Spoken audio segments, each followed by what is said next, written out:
You are not the one who brings depression into your life. Your mind is. But you are the only one who suffer consequences. Yes, it's unfair.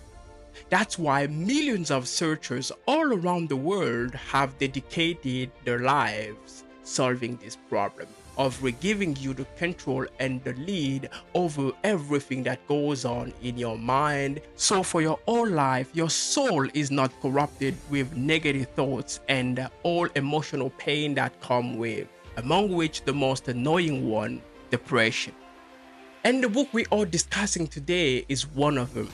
It gives us the tools to taking the lead over our mind and negative thoughts it produces.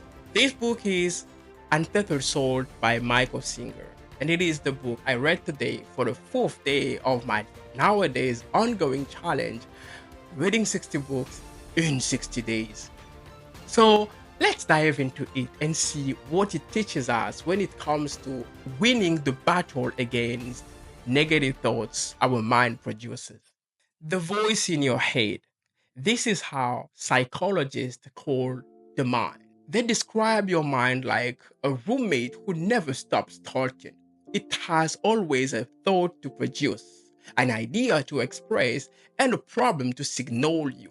But when you observe the mind, you immediately notice one thing: none of what it says is true, and none of the problem it has ever signaled you has ever turned into reality. But this is something your mind does not care.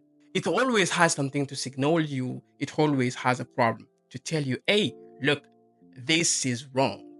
And that's exactly what I hate so much with the voice in our head. Consistently and repeatedly over the time, you always notice something that is not wrong. Even something that was there yesterday that has not moved. But today in the morning, when you wake up, you suddenly notice and realize that it actually annoys you.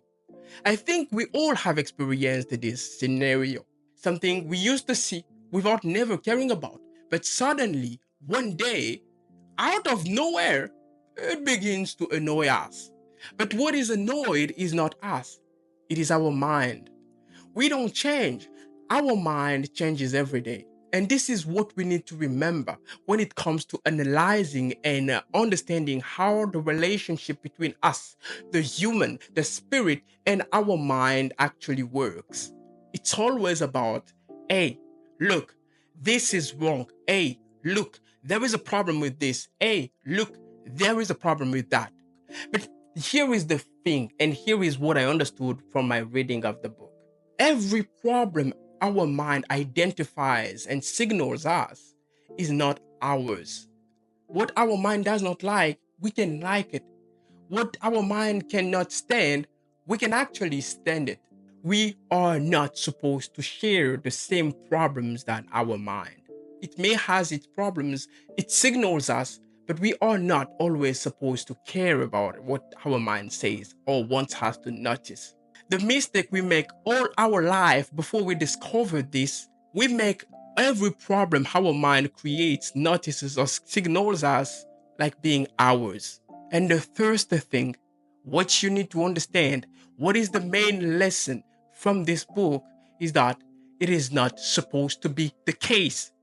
And if you want to win the battle against the negative thoughts, it begins there by putting the limits between the power you give to your mind and the real you.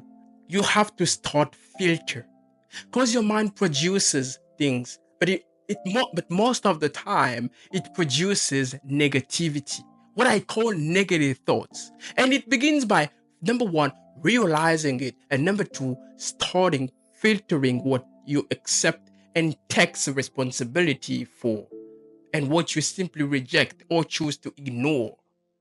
I'm trying to explain you two very important things. The first thing is that, yes, you are not the voice in your head. You are not the thoughts. You are not your mind. And the second thing is that their problems are not yours. Every time suddenly something happens to you in your mind that, hey, I got a problem, ask yourself one question: who is speaking? Is it me or is it the mind? What you want in your life is to be happy. What you want in your life is not to waste your time trying to solve problems that are not yours. When you don't control the relationship between your mind and you, draining your energy, spending your time trying to solve problems that are not yours to solve and that have no existing solution for.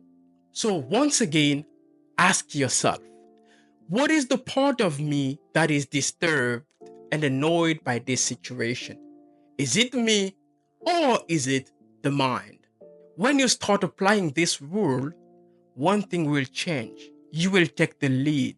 And this is the fundamental thing to have in mind when it comes to actually win the battle against the negative thoughts in your mind.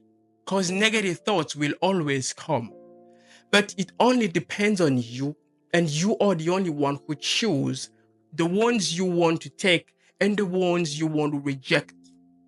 As long as you don't start filtering and don't put limitations between you and your mind, you will always have too many problems to solve. But the most sad thing with what your mind brings to you is that resentments, angers, or even jealousy or negative emotion, or sometimes even the goals it sets for you and you spend and dedicate a part of your life fighting for, don't even benefit you.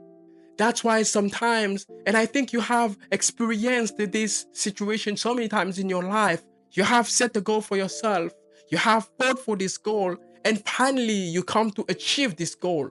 But after achieving this goal, instead of feeling proud, instead of feeling very glad and happy and fulfilled, you just feel sad and empty. This situation is not because you are going crazy. It's because you've been fighting to solve a problem or for a goal that was not yours. That's why it does not fulfill you, because the goal was not yours. The one who was annoyed, the one who felt the need was your mind, not you. On the contrary, there are some problems sometimes, and you will notice that some problems you may fight for, and when you achieve them, you just feel proud. You just feel happy. You just feel fulfilled. Because this one was actually yours. So if you have my point, I'm going to answer to a question you may be asking yourself. How do I know if the problem is mind-made or my mind's made? It is simple. Every time you have a problem or feel annoyed by a situation, try to ask yourself, what is the part of me that is actually annoyed? If you can see the problem, it means that this problem was not actually yours. Because if you can see the object, it means that you are actually the subject. But when you are the subject and the object at the same time, you cannot see it. That's why some problems you may not realize them. That those are real problems. When the problem is truly yours, you cannot see it. You cannot understand it. It cannot be sudden and it cannot sometimes come from your mind. Sometimes you will see it like in real life. It is true because it is a real problem and it belongs to both the real and the spiritual world. So try to begin filtering your relationship with your mind, and you will notice that resentment, anger, emotional pain, and so many other problems will go away from your life.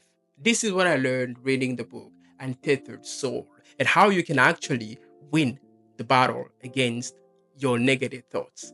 I hope this one was useful. It was already the fourth episode of this ongoing challenge, reading 60 books in 60 days. I hope this one was useful to you. If it was the case, please give it a thumbs up, and I will see you tomorrow for a very new video on a new book. Bye bye.